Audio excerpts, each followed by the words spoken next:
યુદ્ધોનું શું કારણ છે?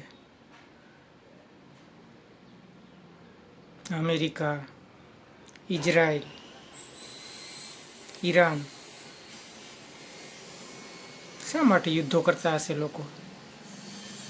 શું મળે? યુદ્ધો કરવાથી આપણને શું મળે? શું ફાયદો થાય? મનને શાંતિ મળે?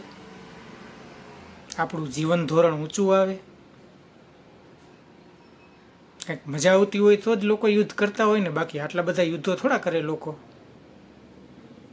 નક્કી મજા તો આવતી જ હોય, એટલે આપણે બધાએ સાથે મળીને વિચાર કરવાનો છે કે ખરેખર યુદ્ધમાં આવી તો કેવી મજા એમ. શું મજા શું આવતી હશે? મતલબ નથી વિચારવા જેવો મુદ્દો? શું લાગે છે તમને કે એવી તો કઈ મજા છે કે આપણને મતલબ કેવી મજા આવે એમ કે યુદ્ધ કરવું છે એમ? ચલો યુદ્ધે ચડીએ, ચલો ધીંગાણે ચડીએ. કેવી મજા આવે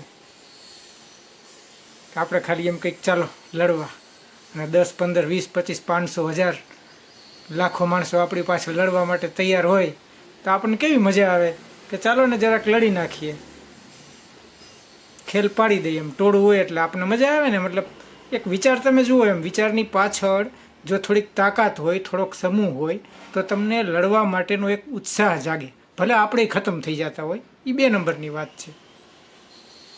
ખતમ તો થાય ને આપણે, પણ આપણે લડવા જાય એટલે એવું જરૂર થોડી છે કે આપણને કંઈ વાગવાનું જ નથી. પણ લડાઈ કરવાનો વિચાર જ્યારે આવે ત્યારે એ તરત જતો કેમ નથી રહેતો? કારણ ખાલી તમે શોધો. સપોઝ કે હું અત્યારે જે વિચારું છું, આ મારા વિચારો છે. એટલે મેં હમણાં ઘણી વખત જોયું, એમ લોકો એવું કહે છે કે આ બધા યુદ્ધોના વિચારો છે ને, એમનો તમારે ઇતિહાસ જોવો પડે, કે તમને યુદ્ધોના કારણ ઇતિહાસમાંથી મળે. પણ હું એવું નથી માનતો. યુદ્ધોના કારણ ઇતિહાસમાં હોતા જ નથી. યુદ્ધોના કારણ માત્ર હું એવું માનું છું કે વર્તમાનમાં જ છે, અને અત્યારમાં જ છે. અને જે પણ બન્યું છે, જે પણ યુદ્ધો થયા છે, એ ઇતિહાસને કોઈ દિવસ લાગે વળગે રહ્યું નથી. આજ સુધીનો મારું મંતવ્ય છે, આ મારો વિચાર છે. હું કોઈના ઉપર થોપતો નથી. હું એવું વિચારું છું કે કોઈ પણ યુદ્ધો માત્ર અને માત્ર વર્તમાનમાં ઘટિત થાય છે.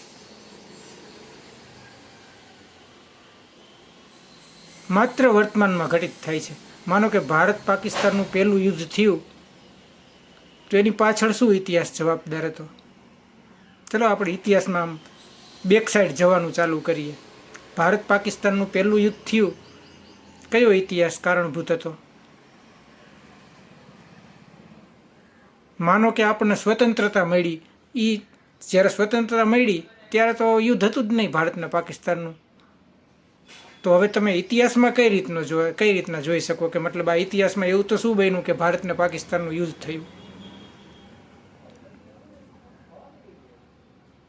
હું તો એવું બિલીવ જ નથી કરતો કે બધા મૂળો ઇતિહાસમાં પડેલા છે. હું તો એવું જ માનું છું કે બધી જ વસ્તુ, જે પણ નવી ઘટના ઘટિત થાય છે ને, એ માત્ર અને માત્ર વર્તમાન કાળમાં જ ઘટિત થાય છે.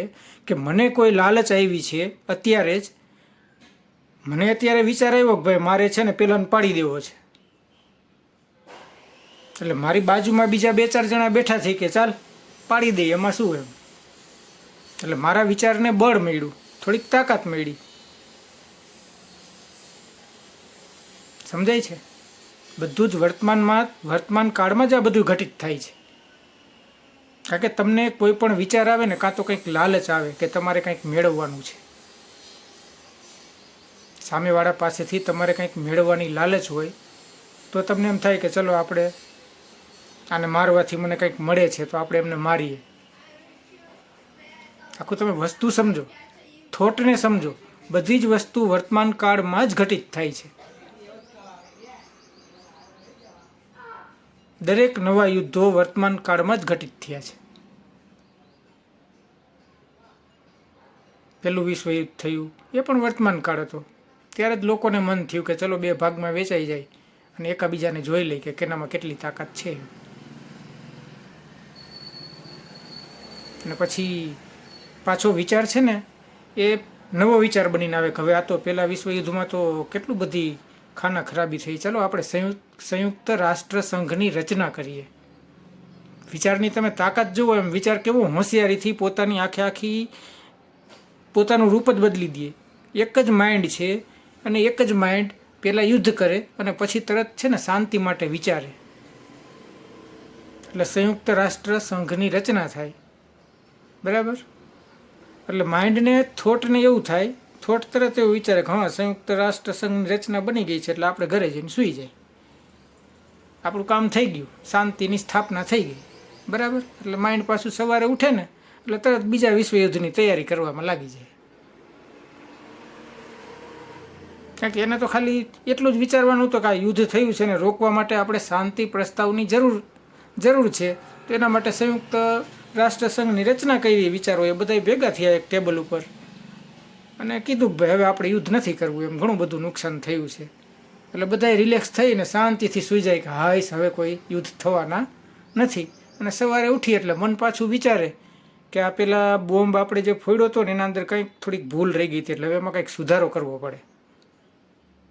આપણે જે પેલી મિસાઇલ છોડી હતી ને એ બરોબર ફૂટી નહોતી, એમાં દારૂ ગોળો છે ને થોડોક ઓછો પડતો હતો. તો આ વખતે આપણે કંઈક એવો બોમ્બ બનાવીએ કે થોડોક વ્યવસ્થિત રીતના ફૂટે, એમાં છે ને બહુ નુકસાન નહોતું થયું.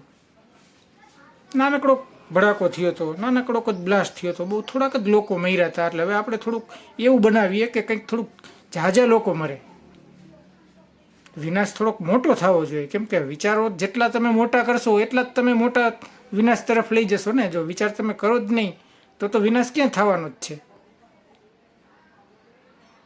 એક ને એક વિચાર થોડી વાર માટે યુદ્ધોના વિચાર કરે, પછી તરત શાંતિનો પ્રસ્તાવ લઈને આવે, વળી શાંતિનો પ્રસ્તાવ પછી પાછો એ જ વિચાર નવો વિચાર બનીને બીજા યુદ્ધની કલ્પનામાં લાગી જાય કે બીજા વિશ્વયુદ્ધની તૈયારીમાં લાગી જાય.